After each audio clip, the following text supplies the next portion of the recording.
Welcome to Best Movies, the biggest channel dedicated to zombies, post-apocalypse, disaster, and survival.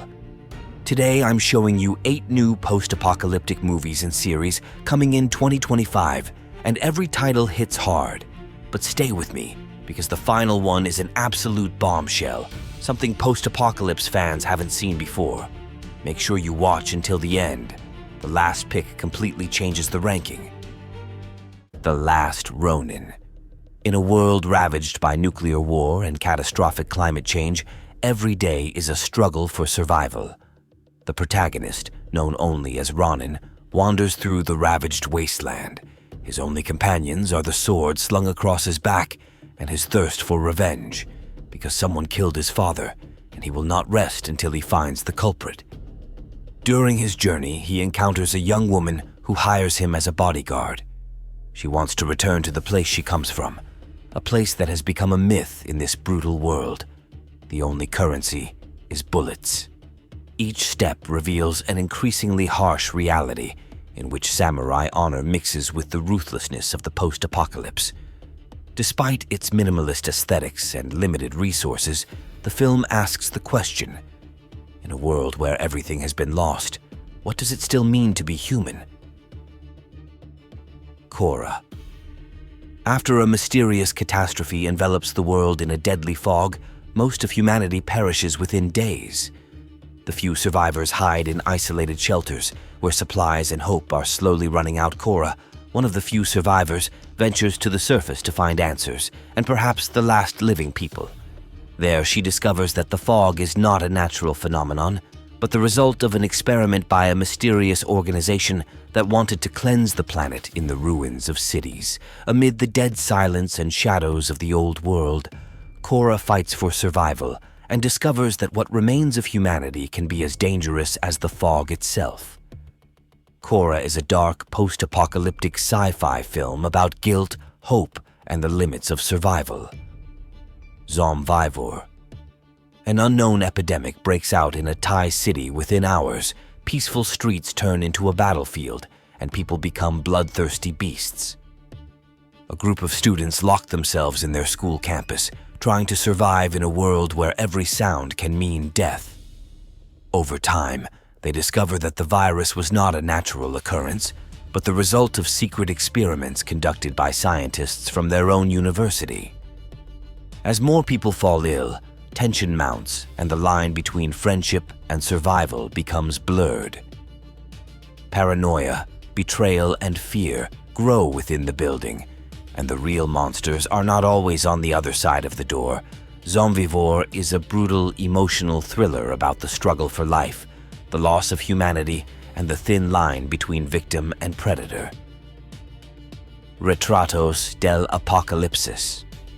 Buenos Aires becomes the epicenter of an unknown plague.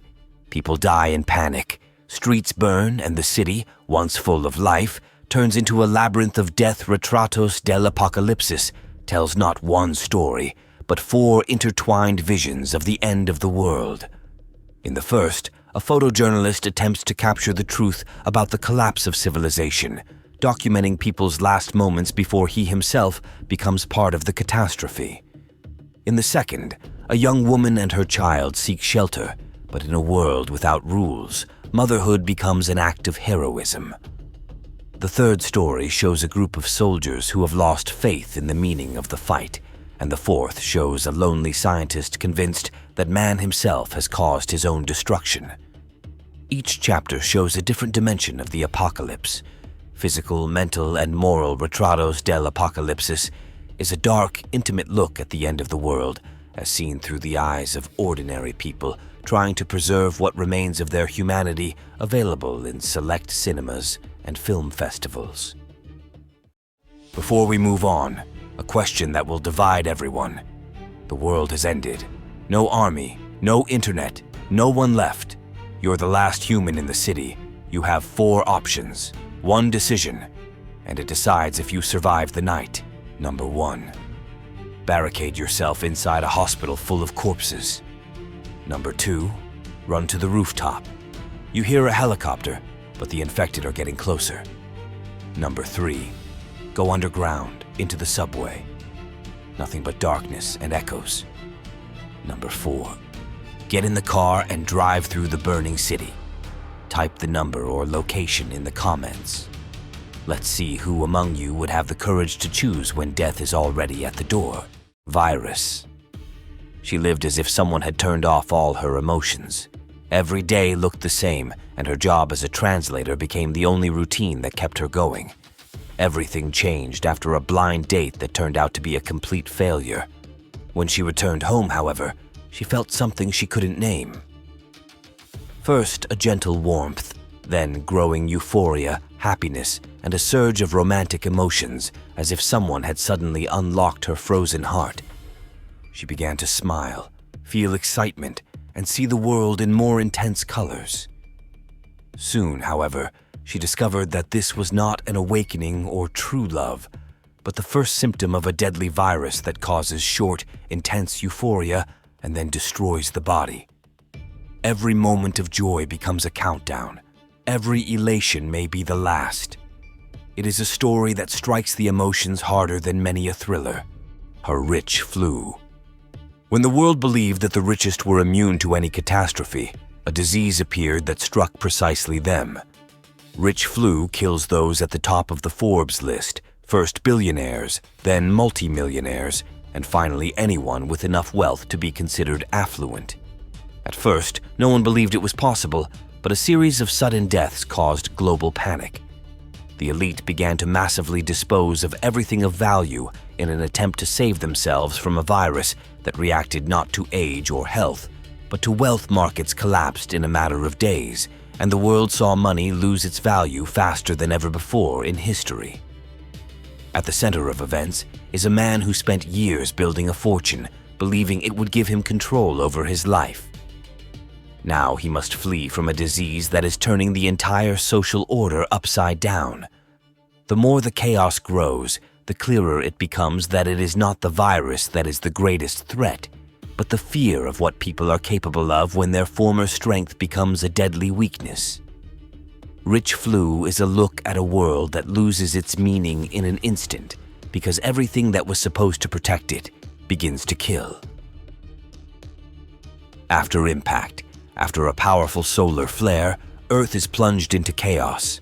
All electronics cease to function, communications disappear, and cities turn into traps devoid of light, energy, and any means of security.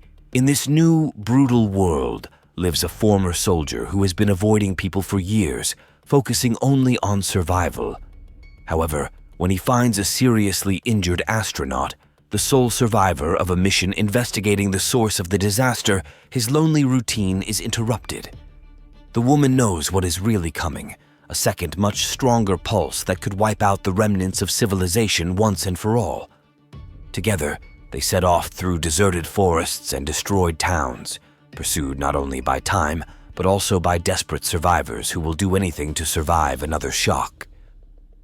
On this journey, the most important question is not how to save the world, but whether it is worth trusting another person when everything around you is falling into ruin. After Impact shows that the real danger begins when hope becomes a luxury. Before we move on to the final movie, I have one more question for you. Would you like to see more zombie miniseries like the one that's playing right now? If so, please write it again in the comments. Let me know you want more, and I'll be happy to create new productions like this for you. And don't forget to check out my previous zombie miniseries. The links are in the description. And now, the final movie we've all been waiting for. Pluribus. It all started with a virus. It didn't kill the body, but the mind. Within a few days, it spread across the globe, connecting billions of people into a single shared consciousness. Thoughts, emotions, and memories ceased to belong to individuals, becoming part of a collective mind. Wars, pain, and loneliness disappeared, but so did freedom, rebellion, and the right to dream. The world became perfect, devoid of chaos, but also terrifyingly empty. In this new reality, a handful of people remained immune. Rejected by the virus that united everyone else among them is a woman who witnesses the end of individuality. She fights not for survival, but to preserve the meaning of being human. This is a story about a world where perfection turned out to be the most dangerous form of slavery and freedom, the last virus that survived.